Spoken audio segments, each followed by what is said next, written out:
પણ એ સાથે જ આજના આપણા સ્પેશિયલ ગેસ્ટ સાથે વાત કરીશું. જેએમ ફાઇનાન્શિયલ સર્વિસીસના તેજસ શાહ આપણી સાથે જોડાઈ ગયા છે. તેજસભાઈ, આજે માર્કેટ ખાસું એવું કન્સિસ્ટન્ટ રહ્યું છે. સવારથી આપણે જ્યારે શરૂઆત કરી ત્યારબાદ આપણે એક જે સતત અહીંયા ચાલુ રહ્યું છે ખરીદદારી, કઈ રીતના તમે જોશો? કયા લેવલ્સ પર ધ્યાન રાખવું જોઈએ? કાલે એક્સપાયરીનો દિવસ છે એટલે કદાચ આપણને થોડુંક અપડાઉન જોવા મળી શકે છે, પણ લેવલ્સ કયા ધ્યાનમાં રાખશો?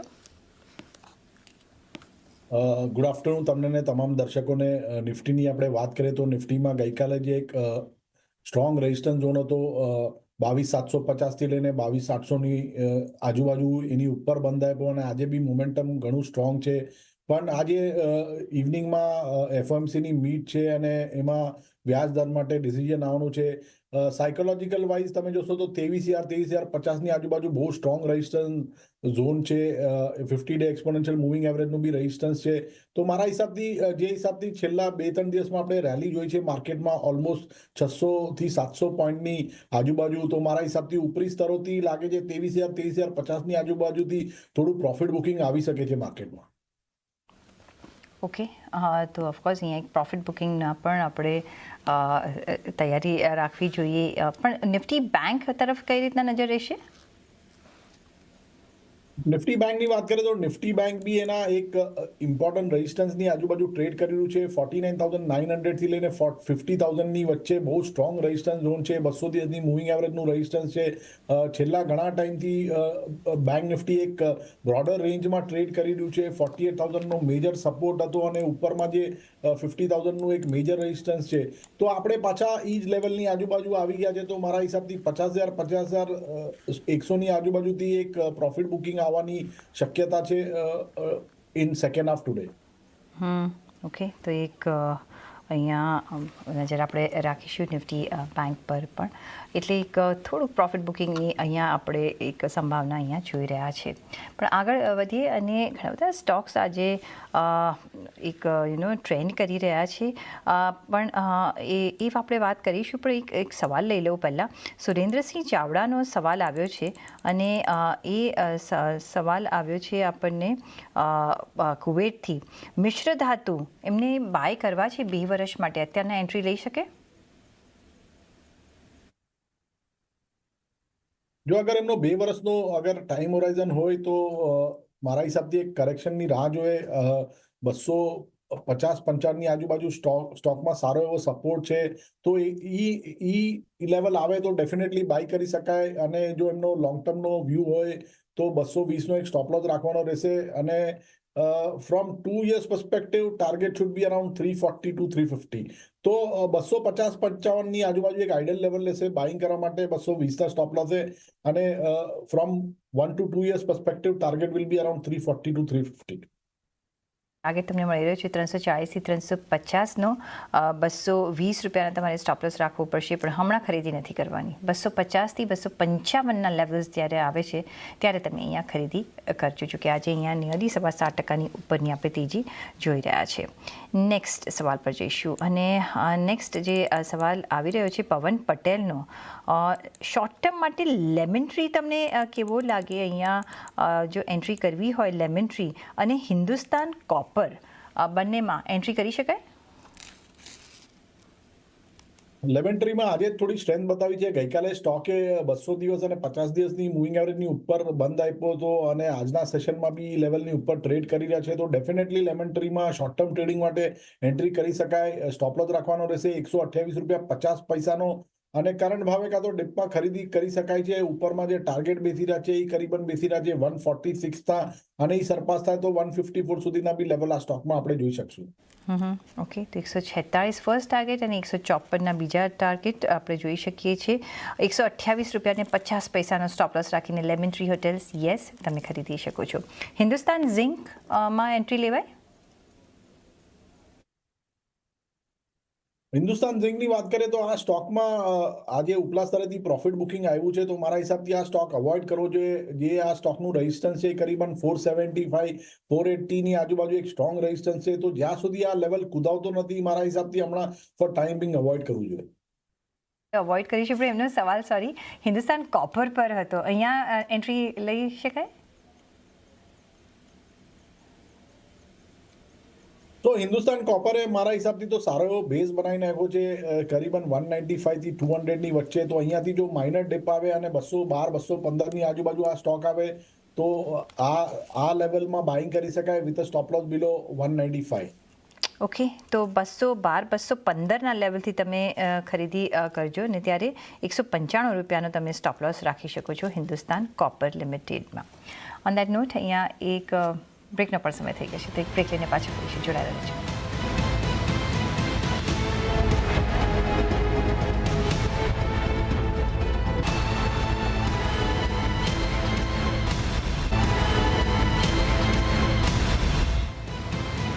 પછી આપનું સ્વાગત છે અને સુરતથી ભરત કપાડે આપણી સાથે જોડાઈ ગયા છે એમના સવાલ સાથે. જી સર, સવાલ પૂછો.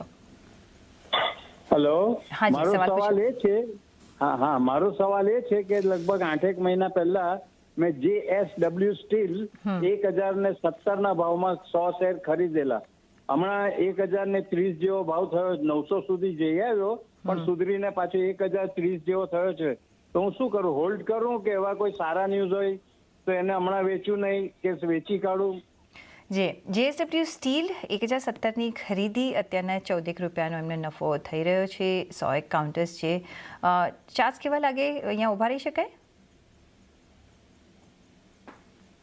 મેટલ એઝ અ સ્પેસ અમને ઘણું સારું લાગે છે. JSW સ્ટીલનો બી ચાર્ટ સ્ટ્રક્ચર ઘણું સારું છે. આજે ઉપરથી થોડું પ્રોફિટ બુકિંગ આવ્યું છે પણ 1000નો એક સપોર્ટ છે, જ્યાં સુધી બ્રીચ નથી કરતો મારા હિસાબથી આ સ્ટોકમાં બની રહી શકે છે. અને જો એનો સ્ટોકનો જે ઓલ ટાઈમ હાઈ છે 1063નો, ત્યાં સુધી આ સ્ટોક જઈ શકે છે.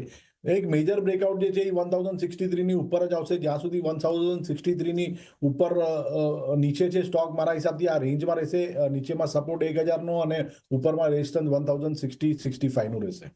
ઓકે, તો પ્લીઝ તમે અહીંયા ઊભા રહેજો. અહીંયા તમે 1000નો સ્ટોપ લોસ સાથે બન્યા રહેજો. અને આપણે 1063ના લેવલ્સ, 1065ના લેવલ્સ જોઈ રહ્યા છીએ ને ત્યારબાદ એક મેજર એ સરપાસ કરે છે તો એક મેજર બ્રેકઆઉટ આપણે જોઈ શકીએ છે. એટલે અત્યારના ઊભા રહેવાની તમને સલામતી દેખાઈ રહી છે, બિકોઝ તમારી પરચેઝ પ્રાઇસ કરતાં તો તમને વધારે જ અહીંયા મળશે. નેક્સ્ટ સવાલ સુરેન્દ્રસિંહ ચાવડાનો છે કુવૈતથી. ઓપ્ટિમસના કાઉન્ટર પર, ઓપ્ટિમસ ઇન્ફ્રાના કાઉન્ટર પર લોંગ ટર્મ માટે વધારે એડિશન કરવા હોય તો કરી શકીએ? આઈ થિંક એમની પાસે હશે એટલે આપણને પૂછી રહ્યા છે. જો ઓપ્ટિમસ ઇન્ફ્રાનો ચાર્ટ સ્ટ્રક્ચર છે તો ઘણું નબળો છે ચાર્ટ સ્ટ્રક્ચર.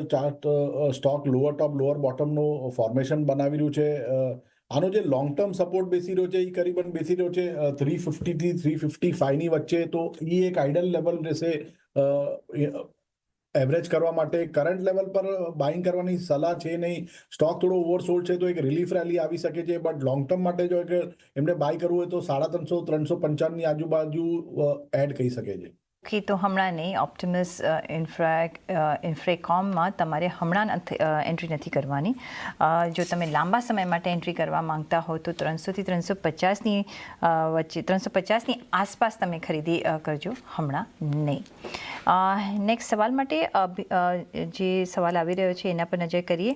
અને એ સવાલ છે, આઈ થિંક મેં બેંક નિફ્ટીની ઉપર જોયો, અભિક પટેલનો. બેંક નિફ્ટી ફ્યુચર જો બાય કરવું હોય તો કયા લેવલ્સ રાખવા પડશે, સ્ટોપ લોસ અને ટાર્ગેટ? મારા હિસાબથી થોડું વેઇટ કરવું જોઈએ. આજે tonight there is a FOMC meet, તો કરંટ લેવલ પર બાય કરવાની સલાહ નથી. કારણ કે બેંક નિફ્ટી બી એક રેઝિસ્ટન્સની આજુબાજુ ટ્રેડ કર્યું છે. 50,000નું એક સ્ટ્રોંગ રેઝિસ્ટન્સ છે. તો wait for a breakout to come. અગર 50,000ની ઉપર અગર જો બેંક નિફ્ટી બંધ આપે સ્પોટમાં તો પછી ફ્રેશ બાઇંગ કરવું જોઈએ 300-400 પોઈન્ટના સ્ટોપ લોસની સાથે. ઓકે, તો targeting 50,700 on the higher side. Okay, તો હમણાં નહીં. આજે યુએસથી આપણને FOMCનો નિર્ણય ખબર પડશે કે કઈ રીતના હવે લોકો ઇન્ટરેસ્ટ રેટ કટ કરશે. એક ટ્રેજેક્ટરી પણ આપણને ખબર પડશે. તો આપણે રાહ જોઈશું અને ત્યારબાદ અહીંયા આપણે કંઈ કોલ લઈશું પણ, અને ત્યારે આપણે એક અહીંયા નજર રાખી શકીએ છીએ. Tarun Jani, Jio finance, current market પ્રાઇસથી ખરીદી કરવી હોય તો કરી શકાય? તો એમનો નજરિયો શું છે? શોર્ટ ટર્મ છે, લોંગ ટર્મ છે? આપણે શોર્ટ ટર્મનો જ આપીએ, કારણ કે એમને કંઈ કહ્યું નથી, તો શોર્ટ ટર્મ પર જ આપણે નજર આપીશું. મારા હિસાબથી શોર્ટ ટર્મમાં હજુ કોઈ રિવર્સલના સંકેત છે નહીં. સ્ટોક જે છે લોઅર ટોપ લોઅર બોટમનું ફોર્મેશન બનાવી રહ્યો છે. તો આ બ્રેકઆઉટ માટે સ્ટોક માટે વેઇટ કરવું જોઈએ જ્યાં સુધી સ્ટોક 240-42નું લેવલ સરપાસ નથી કરતું. મારા હિસાબથી જે ટ્રેજેક્ટરી છે ઇન ધ નિયર ટર્મ થોડી ડાઉનવર્ડ સાઇડની છે, તો wait for a breakout to happen. Okay, તો એક બ્રેકઆઉટની આપણે રાહ જોઈશું અને એ 240ની આસપાસ તમને ખબર પડશે. તો અત્યારના આપણે વેઇટ એન્ડ વોચ કરીશું અને આ એક શોર્ટ ટર્મ માટે જ અમે તમને સ્ટ્રેટેજી આપી છે. સ્નેહલ મકાડિયા, એક્સાઇડ ઇન્ડસ્ટ્રીઝમાં 6 મહિના માટે એન્ટ્રી પોસિબલ?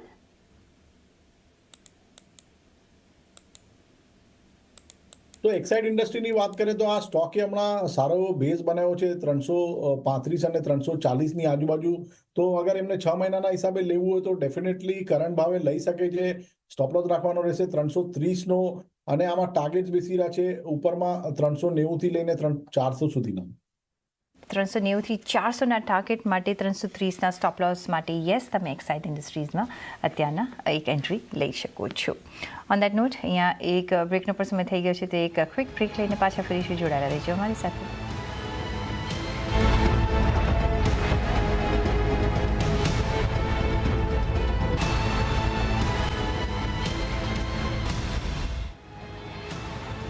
બ્રેક પછી આપનું સ્વાગત છે. અને નેક્સ્ટ સવાલ જે તેજસભાઈ આવ્યો છે, રોહિત પંચાલનો આવ્યો છે. ટાટા સ્ટીલ 83 રૂપિયાના પ્રાઇસના 300 કાઉન્ટર છે અને ઇલેક્ટ્રોનિક માર્ટ ઇન્ડિયા લિમિટેડના એમની પાસે 200 કાઉન્ટર છે 101 રૂપિયાના ખરીદીના. શું કરવું જોઈએ? તો ટાટા સ્ટીલનું ચાર્ટ સ્ટ્રક્ચર ઘણું સ્ટ્રોંગ છે. સ્ટોક હાયર ટોપ હાયર બોટમનું ફોર્મેશન બનાવી રહ્યો છે. પ્લસ આ સ્ટોકમાં બ્રેકઆઉટ આવી ગયું છે. તો ઇમિડિયેટ બેસિસ પર મને લાગે છે 165ની આજુબાજુ સ્ટોક જઈ શકે છે. 165નું લેવલ અગર કુદાયું તો then the next target for the stock will be around 175. So આ સ્ટોકમાં હોલ્ડ કરી શકાય with a stop loss below 152 for a target of 165 and 175 on the higher side. Okay, તો તમે અહીંયા હોલ્ડ કરી શકો છો. ઇલેક્ટ્રોનિક્સ માર્ટ માટે શું સલાહ? ઇલેક્ટ્રોનિક માર્ટ્સનો જે ચાર્ટ સ્ટ્રક્ચર છે થોડું નબળું છે. સ્ટોક ઓલમોસ્ટ લોની આજુબાજુ ચાલુ રહ્યો છે. ઓલ ટાઈમ લોના હિસાબે રિવર્સલના હજુ સુધી કોઈ સંકેત છે નહીં. 133 અને 135 એક મેજર હર્ડલ છે. જ્યાં સુધી સરપાસ નથી થતું મને લાગે છે જે આ કરંટ ડાઉન ટ્રેન્ડ છે એ કન્ટિન્યુ રહી શકે છે. તો મે બી અહીંયા તો શું કરવું જોઈએ? ઊભા રહેવાનું કે નીકળી જવાનું? કારણ કે એમને તો થોડો પ્રોફિટ થઈ જ રહ્યો છે, કારણ કે એમની ખરીદીની જે પ્રાઇસ છે એ આના કરતાં તો ઓછી જ છે, 101 રૂપિયાની છે. તો મારા હિસાબથી અગર જો અહીંયાથી કોઈ પુલબેક રેલી આવે અને 133-135 સુધીના લેવલ આવે તો ત્યાં એક્ઝિટ કરી નાખવું. ઓકે, તો 133 થી 135ના લેવલ આવે તો ઇલેક્ટ્રોનિક્સ માર્ટમાંથી તમે નીકળી જજો. પણ ટાટા સ્ટીલમાં તમે હોલ્ડ કરજો 152 રૂપિયાના સ્ટોપ લોસ સાથે 165, અને એ સરપાસ કરે છે તો 175ના તમને ટાર્ગેટ્સ જોવા મળી શકે છે. નેક્સ્ટ બીજો જે નેક્સ્ટ સવાલ આવી રહ્યો છે એ છે નાયકાના કાઉન્ટર પર સ્નેહલ મકાડિયા. 6-1 મહિના માટે અહીંયા એન્ટ્રી કરવી હોય તો કરી શકાય? જો નાયકાનું જે કાઉન્ટર છે હમણાં ચાર્ટ સ્ટ્રક્ચરમાં it is in a consolidation mode. જે બ્રોડર રેન્જ છે સ્ટોકની છે કરીબન 155થી લઈને ઉપરમાં જે રેઝિસ્ટન્સ છે 175. તો કોઈ ક્લિયર કટ બ્રેકઆઉટ નથી. સ્ટોક કન્સોલિડેશન મોડમાં ચાલી રહ્યો છે. જો 175ની ઉપર ક્લોઝિંગ આપે તો પછી 4 થી 5% સ્ટોપ લોસે ખરીદી કરી શકાય. ફોર ટાઈમ બિંગ અવોઇડ કરવું જોઈએ. ઓકે, તો અત્યારના અવોઇડ કરીશું. 175ના લેવલને સરપાસ થવા દો, પછી એક બ્રેકઆઉટ પોસિબલ છે. અત્યારના કાઉન્ટર એક કન્સોલિડેશનમાં છે, તો અત્યારના એન્ટ્રીની સલાહ નથી મળી રહી. સુરેશ સંતાણી અમરેલીથી જોડાઈ ગયા છે. જી સર, સવાલ પૂછો આપનો. હા મેડમ, મારે 80 શેર છે IRCTC ના, જી 850ના ભાવની આજુબાજુ. મને કીધું હતું કે 720 ઉપર જાય પછી કે સવાલ પૂછી દેજો. તો હવે એમાં મારે એવરેજ કરવી છે, તો એવરેજ કરું કે પ્રોફિટ બુક કરું? હજી નહીં વધે ભાવ, આગળ નહીં વધે. જી, IRCTC એમની પાસે 80 કાઉન્ટર છે. અત્યારના એવરેજ કરવા હોય તો કરી શકાય? મારા હિસાબથી થોડું વેઇટ કરવું જોઈએ. આ સ્ટોક હજુ બી એક ડાઉનવર્ડ ટ્રેજેક્ટરીમાં ચાલી રહ્યો છે. 745 થઈને 750ની ઉપર ની આજુબાજુ ઘણું સ્ટ્રોંગ રેઝિસ્ટન્સ છે. જો 750ની ઉપર ક્લોઝિંગ આપે તો પછી એવરેજ કરો. ફોર ટાઈમિંગ અવોઇડ કરો. ઓકે, તો 750ની ઉપર ક્લોઝિંગ આપીને સસ્ટેન થાય છે પછી તમે એવરેજ કરજો, હમણાં નહીં.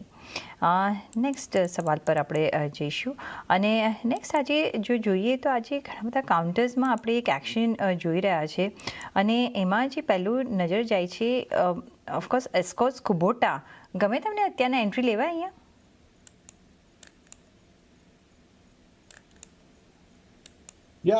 એસ્કોટ કુબોટામાં જોઈએ તો આજે એક ફ્રેશ બ્રેકઆઉટ આવ્યું છે અબવ 3130ની ઉપર ચાર્ટ સ્ટ્રક્ચર ઘણું સારું છે, પણ આજે સ્ટોક ઘણો ચાલી ચૂક્યો છે, તો મારા હિસાબથી થોડું રિસ્ક રિવોર્ડ ફેવરેબલ નથી. જો એક માઇનર પુલબેક આવે અને સ્ટોક 3150 3130ની આજુબાજુ આવે તો ત્યાં ડેફિનેટલી એન્ટ્રી કરી શકાય વિથ સ્ટોપ લોસ બિલો 3000. ઉપરમાં જે ટાર્ગેટ્સ બેસી રહ્યા છે એ કરીબન બેસી રહ્યા છે 3400 થી લઈને 3410 સુધીના.